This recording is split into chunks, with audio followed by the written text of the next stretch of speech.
Welcome to another episode of Rainbow Popcorn. We are 2 out of 3 brothers watching movies through a rainbow lens. How are you, Brett? I am good, Lee. How are you? Good. I'm excited because this is our first interview. Yeah. We're going to have a drink, though. We are. Our guest, I didn't forewarn to have a drink, but I need one because I just crammed some dinner in before. Oh, cheers, sorry. I'm all over the place. Hard rated. Haven't had one since Saturday at Pride. I haven't had one since dinner last night. Cheers. Cheers. Oh, yep, tastes the same. Good. Yay.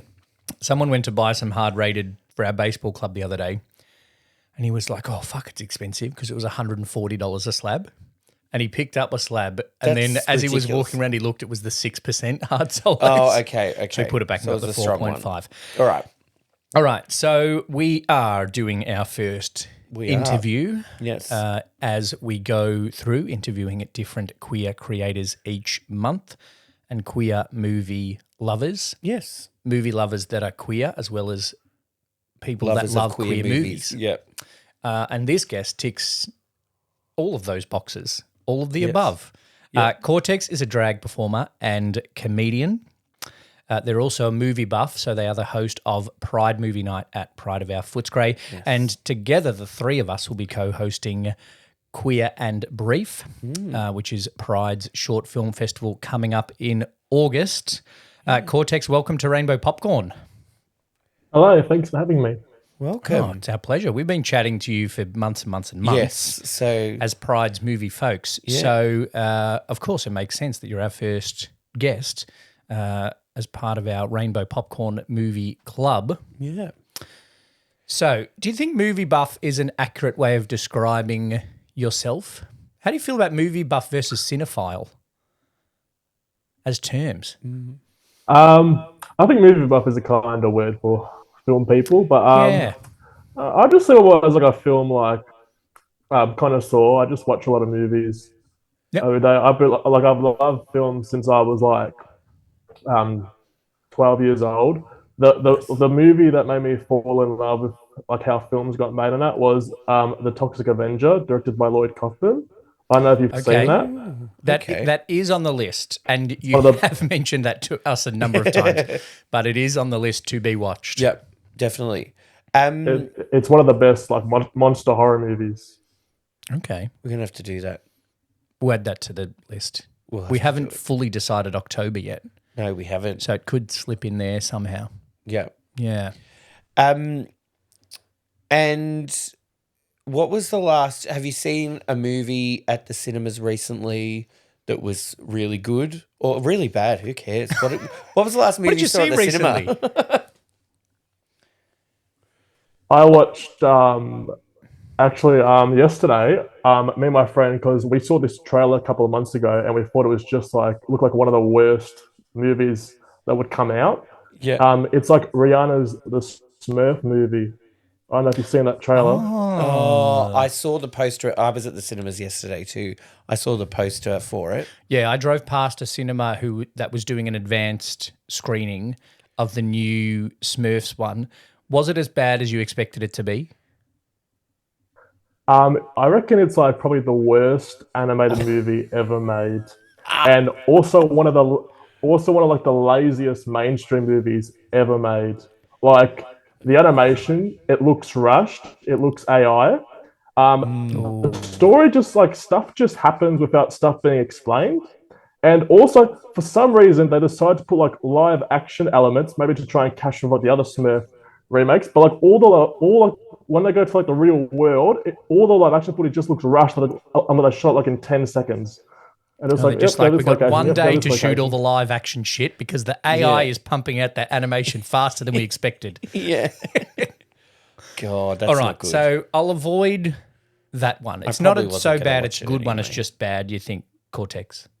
I am like so disappointed because like Rihanna is like my favorite person. I don't know if you know, like Rihanna was like one of the reasons why I'm myself today. Like she's been inspiring. Like I just loved her music. I mean, like she's like my favorite singer. And recently, I've been trying to watch her entire filmography, which, if I don't know, all her movies are like go from like bad to shit.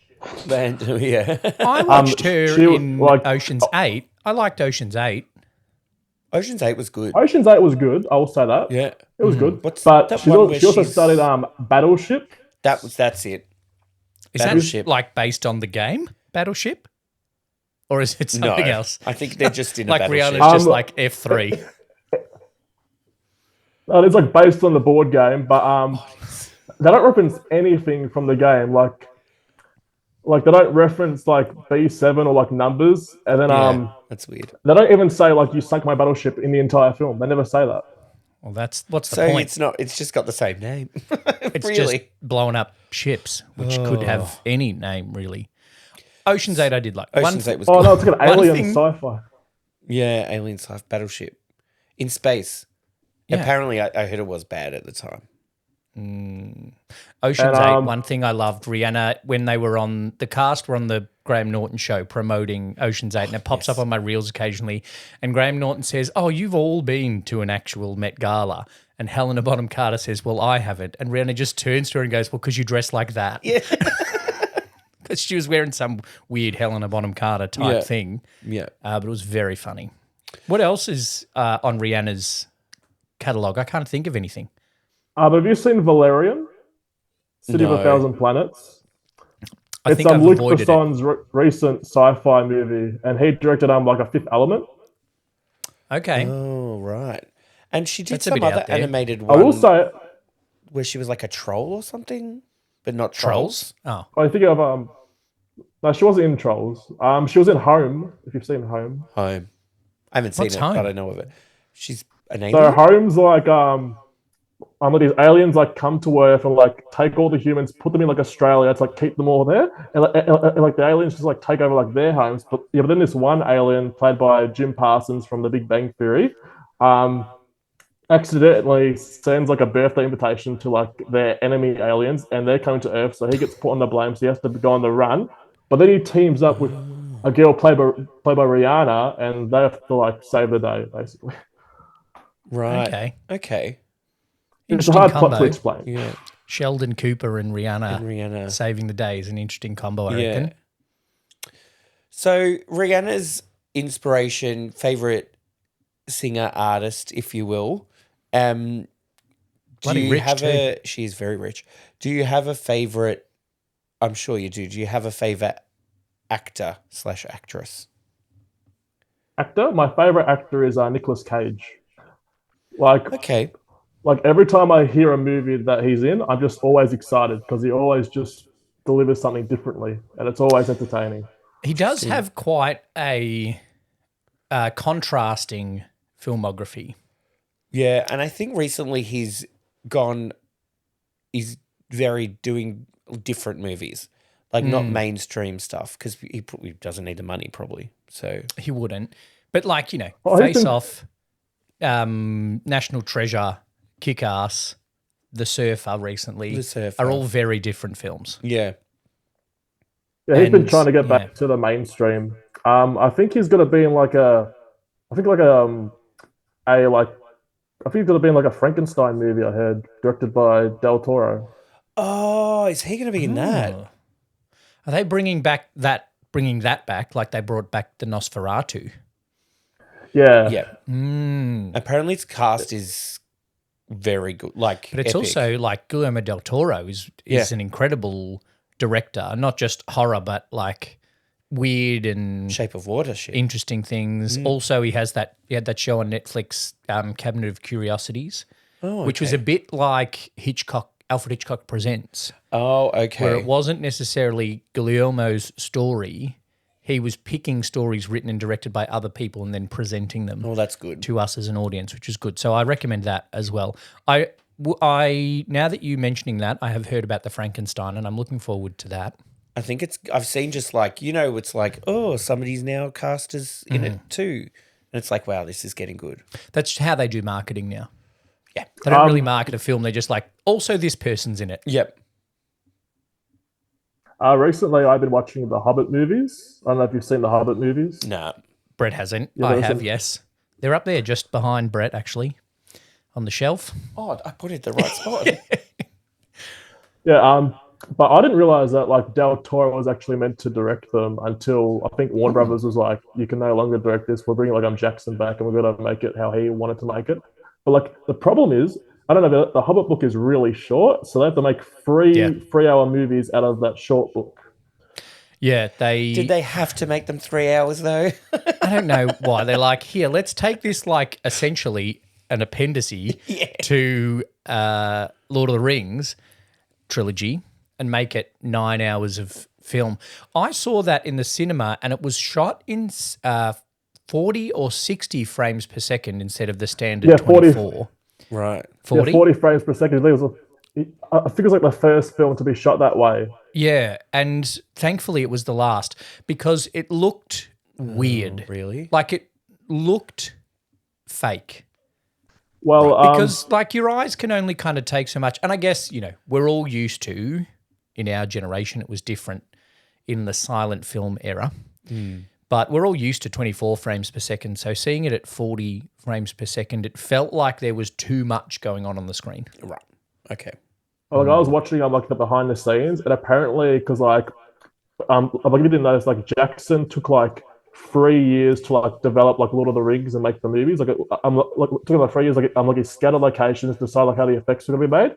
But for the Hobbit, he had like 3 months to prepare, so the CGI was all rushed. Yeah. It's also like everyone was going to see it. Yeah, you're going to go watch it. Everyone that went to see Lord of the Rings in the cinema, because, combined, the trilogy won 150 Oscars. So everyone's going to see the Hobbit trilogy. And we did. Despite it looking weird in 40 frames, I watched all three in the cinema. And I really just did want to find out about the desolation of Smaug. The dragon looked cool. I'm not sure of what two of those words mean. I haven't. Desolate I'm not a. You're not a fantasy guy. I'm not a fantasy guy. I watched the first Lord of the Rings and fell asleep, and I haven't tried. I'll get there eventually. It's a lot of walking. I'll watch them go find their jewelry in the forest. Why don't you watch the 70s animated one? It's just the trilogy in one movie. I'll do that. Yeah, that's like the rotoscoped one. Yeah. Oh, okay. Like the opposite. Is that on Netflix? Or? What's happened with Dune? There was the 80s Dune one with Kyle MacLachlan. Right. And now Denis Villeneuve is making it into 10 and a half hours of film across 5 years. It's good, though. It's crazy. Well, it is good. And I said the other night, we watched it again the other night. I said it has to look good because the first hour and a half is just politics. Sand. Oh, sand. I thought it was sand. Well, it's sand politics. It's sand and it's politics and it's me going, oh my God, Timothée Chalamet's a very good looking man. And then you're like, what does this have to do with spice? I still can't remember the plot, but that's fine. It was good. We watched it in IMAX, didn't allegory for invading the East nations. We did watch it in the IMAX. Another question for you, Courtex. We've done favourite actor. What's a favourite movie of yours? One that you can go back to and watch whenever you like. Probably like The Empire Strikes Back or The Toxic Avenger. Okay. Empire Strikes Back is probably like my favorite movie. Like I can just watch that no matter what and just always be entertained. I think almost this is not disrespecting your choice of favorite movie. Ooh, here we but go. Empire Strikes Back is a bit of one of those ones that's like, oh, who do you follow in the Major League Baseball? I follow the Yankees. Who do you follow in the English Premier League? Oh, I follow Manchester It's United. like that scene in Overcompensating where they're talking about their favorite movie and all the blokes are like, The Godfather. Yeah. He wants to say Jennifer's Body. Everyone's like, yeah, I love Empire Strikes Back. It is, by a significant margin, the best Star Wars movie. So I'm not saying you're not right in having it as your favorite, but I think there are a lot of people less well-versed in movies as we are that will just be like, yeah, Empire Strikes Back. Yep, I liked Return of the Jedi. I liked A Caravan of Courage, the Ewok Christmas movie. No, I didn't. Well, I did like Ewok. The Ewoks are like good. that. The Star Wars You know, holiday No, the special. Star Wars like there's a new holiday Lego special. Ewok. Star Wars the holiday special, yeah. There's a new Lego Ewok. Just putting it out there. Well, I don't want it. oh, okay. Thinking for someone's birthday. No, we're going to see the Lego Star Wars exhibition at Melbourne Museum. When are you seeing it? I want to go see that. We'll talk later. Well, yeah, we'll talk. Let's take this off What do they say in the corporate world? We'll put a pin in it and take it offline. Take it offline. Yeah. But we can say take it off air because that's an actual term for podcasting. Yes, we can. Oh, my God. Courtex, let's talk about this festival that we've got coming up at Pride of Our Footscray. What can you tell us about it and our listeners? Obviously, Brett and I know about it. I don't know that much about it, to be honest. What can you tell our listeners out there? So this is like a little short film festival that we're putting together. This was Tommy Nugent's idea, and he's been studying film at like a Melbourne uni. And he came to us and like he said, well, like he would love if we could like have like a local like short film festival showcasing like queer short films and stuff for like different queer filmmakers, and just bring it like to a community and make it like accessible for like filmmakers to like submit their films. Because like most other festivals, they charge like $45 to submit your film, but we do it for free. So we're hoping to get more. Submissions. Well, we got quite a few submissions, which was great, especially for the first time that the festival's happening. And we've all watched all of them. Yes. Well, we've been told we should have watched all of them by now. But there's quite a variety, which I liked. It was really good to see different genres, but also different styles and different stories. I love some of like the... Yeah. Yeah, like I was gonna say, like I love some like the different genre ones we got. Like there's some horror, there's some comedy, there's some drama. It's all a great mix. There were two that I got a little bit teary at the end of. I'm not going to say too much because we're still in the process of deciding the ones that we're going to screen and who we're going to chat to on the night. But there were a couple I got a little bit teary at the end of. No, I think I didn't cry, but listeners will know that I don't. So I think I agree. It was like a very good mix of things, and like there might be short movies, but it takes a lot, especially, a lot of them are, one person making. A writer, director, producer type arrangement. It's a lot of work. I think it was really good. I really liked some of them. And I'm a big fan. I don't watch a lot of short films, and I feel like I should, and I think I will more now that I've watched these. And the fact that someone can tell a story in 11 or 12 minutes that makes me tear up, it's a whole skill set on its own to get a nice compact story and to do it really well. And I generally got a lot of good ones. Short movies back in the day before Pixar films. Oh, before Bow, like the little Pixar short. I watched that. That was funny. Bow still makes me cry. Really? Yeah, it's she eats her baby. The dumpling. That's not going to be shown at Pride of Our Footscray Bow. What we're talking about other films. So, yeah, I'm really looking forward to the screening night. Yep. And between the three of us, we'll chat to the producers and some of the directors of the films. And 28th of August? 28th of August. Yep. It's a Thursday night. Pride of Our Footscray. prideofoursfootscray.barfold/events is where you can get tickets. Yep. Courtex will be there to host. You and I will be chatting to people as well. Tommy will be there. Matt will be there, of course, we've all watched and rated the films. I'll get a French martini. I'll get a Toblerone martini, and it'll be a great night. Be great. So basically, almost like every time we go to Pride, it'll be the same. I'll get a French martini. I got one on the weekend. It's gonna be like every night. Every time we go to Pride, you'll get a French martini. We'll get a Toblerone martini. We'll chat to Courtex about movies, and we'll have a great share time. A jug of hard rated. Yeah. So, also Courtex, as well as Queer and Brief, you are the host of Pride Movie Night. Your August movie is coming up in, I want to say, 3 weeks from the date that this comes out. What are you screening from August until the rest of the year? So for August, we have Death Becomes Her, the 1902 classic Robert Zemeckis movie starring Goldie Hawn and Bruce Willis and Meryl Streep. Great movie. It'll be fun. I read something the other day that described that movie as being full of bisexual chaos, which I hadn't thought about. Yeah, true. Yeah. Now Very it's a stage musical. And Everything's Tony becoming a Award-winning stage musical. That at one stage starred Michelle Williams of Destiny's Child, not of Brokeback Mountain. I was I listened to an episode of the Dog's Breakfast podcast with the Zazoff brothers that is distributed through the same studio as us, and they were talking about that the Mushroom Ladies story is going to be a stage musical one day. I've been saying that if they don't make Underbelly Mushroom, then what somebody's missing out. That's what I think it's the Zazoff nephew movie Zazoff was talking about Underbelly Mornington, Underbelly Mushrooms. Death Cap, the Aaron Patterson story. Death Cap. There you go. I just named it for you. Death Cap becomes her.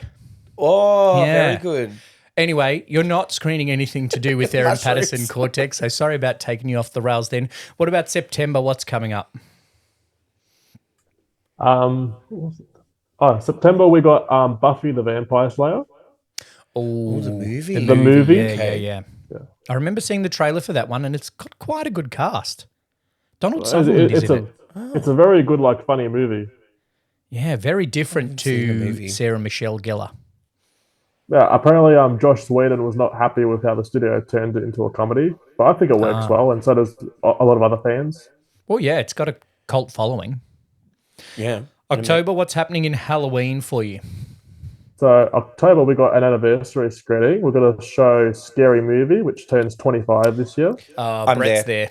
Brett's actually already bought he's getting his phone out now to buy tickets. Yep. I was going to watch the movie anyway. I may as well do it at Pride. Will you also follow it with episodes 2, 3, 4, and 5? Because they're doing a 6th. Oh, they are doing a Scary Movie 6th, which I'm looking forward to. I do like Scary Movie, so I'll be there for that one as well. I will be there quoting it word for word. I'd love to screen the others in the future. Yeah. Well, they'll surely on the list for both you at Pride Movie Night, and Brett will force them into our Rainbow Popcorn viewing at some point. Yeah. November and December rounds out the year. Have you picked a Christmas movie yet? We're trying to see if we can get a copy of it. It might be a bit hard, but we're just gonna have the December one untitled yet. But for November, we're gonna screen Devil Wears Prada. Oh, okay. Yeah, Another Meryl. Yep, Meryl. Because that's also getting a sequel. Getting a sequel, I think. Next year. It is not getting a musical, though. Yeah, it is a musical. Oh, my God. With What's-Her-Face is... Who? Vanessa Williams. Oh, okay. You know how she was basically already the black version of Meryl Streep in Ugly Betty? Now she's doing it on the stage. Okay, yep. I can get around that. I shouldn't complain about movies becoming musicals because I'm about to book flights and tickets to see Back to the Future, the musical in Sydney. I was going to say. In November. So I shouldn't complain about movies being made into musicals. It's quite a lineup that you've got. It's very good. Courtex for the rest of the year, and I'm looking forward to all of them. And I'm looking forward to what VHSs you manage to find as trivia prizes. It's always a highlight. It's always a mystery. Do have somewhere on these shelves Save the Last Dance on VHS. It's right up the top. Pride of Place up there. Yeah. Next to Game of Thrones, the complete box set that I won. I think the first Pride movie night I went to. I got called out a Saturday. I saw at Pride of Our Footscray, in case you didn't know I was there on Saturday. And I saw our friends of the Gay FL podcast at Pride of Our Footscray. Yep. And they said, I heard you didn't win the VHS at the last Pride movie night. And I said, no, I'd already answered one question and I wanted to give somebody else a go. So I just told the table behind me the answer and now they've got a VHS. I can't remember what it because was. also Courtex told us off for monopolising trivia every time we come. They said, don't answer because there's a few people here. Yep. We want to give them a go. But in the end, Brett was just like, to tell the people behind, and they got to win the VHS instead. Yeah. Which was a lot of fun. But no, I'm looking forward to all of that coming up at Pride Movie Night. And it's great to go and see some movies with other film buffs. So, onto our topic, getting into August. Yes. And this is a topic that I feel Courtex can connect to. Okay. Our topic for August is mad scientist movies. Yeah. Because in August, it is the 50th year since the Rocky Horror Picture Show came out. Quite famously, a very mad scientist. Quite famously, a very queer cult classic. Yep. So, what comes to mind for you, Courtex, when we say mad scientist movies? Well, if I had to go like B movie grade mad scientist movies, I would say it would be Piranha from 1978, directed by Joe Dante. Oh, I thought you were okay. going to Jaws say The knockoff. Toxic Avenger. Cool. Joe Dante from it's the- Gremlins, Oh, Gremlins. Yeah. the Okay. writer-director of Gremlins, Not Dante's Peak. not Dante's Peak. Okay. Very, very different. Right. So what's Piranha all about? I haven't seen it. I've heard of it. I haven't seen it. It's about like, so the movie just starts out with these two couple, not to find like a place to have sex. So they go into like this abandoned like laboratory, and they see a pool, and then they're like, oh, let's just go skinny dipping in the pool. But then the pool is full of like these robot malfunctioning piranhas, which will eat any human flesh that's near them. This sounds great. Okay. This sounds like Jaws And then mixed with Sharknado. Yep. Yep. Right. Well, So the And then- mad and scientist then for some Sharknado reason- is already Sharknado. is Sharknado. So the mad scientist created these robot piranhas. Yeah, and for some reason, when the boyfriend gets attacked, he accidentally like tries to grab onto something, but he grabs onto like a lever, which opens up the pool, and the piranhas go into like this lake, which happens to be nearby Love like a human camping site. Oh, And great. do they have laser beams attached to their heads? That's a they're different just- mad scientist, Dr. Evil. Dr. Evil. Didn't even think Hadn't of even Dr. thought Evil. of Dr. Evil as a mad scientist. But that's not really a mad scientist movie. That's a spy movie. Well, he's an evil genius. He isn't evil. Evil genius, mad science. He does have the mad sciencey plans. Yeah, like sharks with Freaking piranhas. laser beams. Sharks Oh. with laser beams. Oh, they had Ill-tempered piranhas. mutated sea bass. Sea bass, Yeah. yes. They're the ones that So they never had piranhas. they never had piranhas Oh, either. okay. But the mutated sea bass did eat that guard's That head. guy's head, yeah. And then Austin Powers got to make all the head puns to Elizabeth Hurley. Great. Yep. Very good. So Piranha from the 70s. All right. Okay. I think that sounds like something they would have released in 3D as well. Oh, yeah. the with remake the was red in and the 3D. blue. Yep, with the red and blue. With the paper cardboard glasses. Cardboard glasses. I always think, well, obviously, Frankenstein is the original and quintessential mad scientist. Yep. And not to get literature nerd, but Mary Shelley did invent the genre of science fiction. Did she now? Yeah, well, if you look back properly and not like a science nerd straight boy, then you will see that the first fictional novel in English literature, as a caveat, that has a scientist doing something fictional and weird and out there is Dr. Victor Frankenstein. There you go. Yeah. We'll have to watch some version of that then. Well, we get to watch the Nicolas Is it Cage, Guillermo del Toro version coming up. I don't think they've made many Frankenstein movies. There's Frankenstein, the original Universal Studios 1930s one. There's Bride of Frankenstein. The one where he got married, yep. Yep. And then there's I'm like a flesh for Frankenstein. Oh, I don't know that one. There is you also not seen Young that? Frankenstein. Young Frankenstein. No, Frankenstein that's right. Jr. Frankenweenie. Frankenweenie. Jeez. Have you seen Frankenstein versus Dracula, the 70s one? No, That sounds terrible. but I Oh, think it great. is terrible. It is terrible because like the guy who made it keeps making like all of these low budget movies that cost like $5,000. So he bought like the Dracula suit from like this costume store like in like Nevada, and the entire film is shot darkly. You can't see anything, and when the fight actually happens, it's like happens at night time. You can't see anything when they're fighting in the forest. Hot.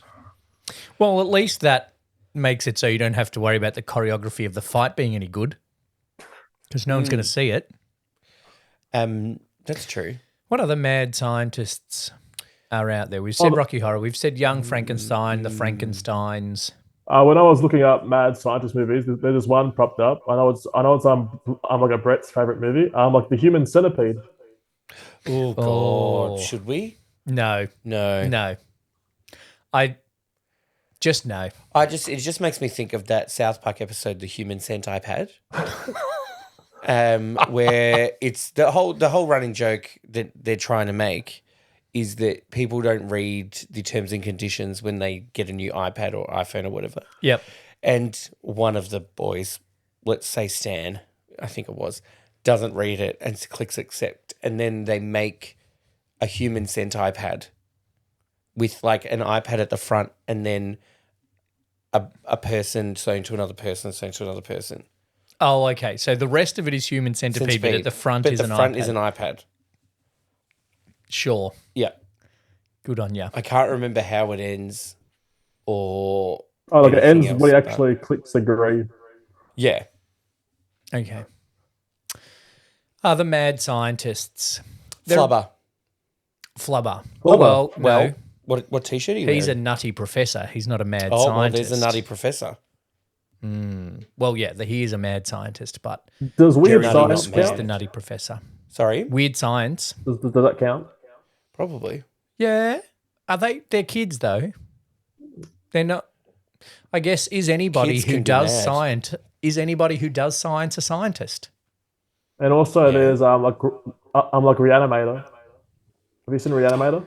I've heard a couple of people mention that to me and I haven't. But now, because a few people have mentioned it, I'm going to have to see it. What about something like The Fly? That's a good one. Yep. Because he invents this Well, teleportation-y thing and teleports himself into a fly. what about Jurassic Park? Yep. That's a good one. That is mad science. What and about the one, your T-shirt? this one? I am wearing this one. He is a mad scientist. the Future. Great Scott. Great Back Scott. to the Future. He's Mad. not mad so much as just, Wacky. yeah, wacky's a very nice word for it. Well, He's nutty. He's a nutty scientist. he's a nutty scientist to Okay. go with Jerry Lewis's or Robin Williams. No. Nutty professor. Oh, Eddie Murphy Oh, yeah. in Nutty Professor. It was Eddie What's- Murphy. Yeah. Oh, no. Hickety. What's the one that Flubber was a remake of with Jerry Lewis? Oh, that was like the absent-minded professor. That's it. The absent-minded Oh, professor. He's not mad. He's absent-minded. Get that in a T-shirt. But yes, the Nutty Professor and the Nutty Professor 2, the Clumps. Speaking of remakes that I then think, no, did he do it? No. Dr. Dolittle literally talks to animals. Mad.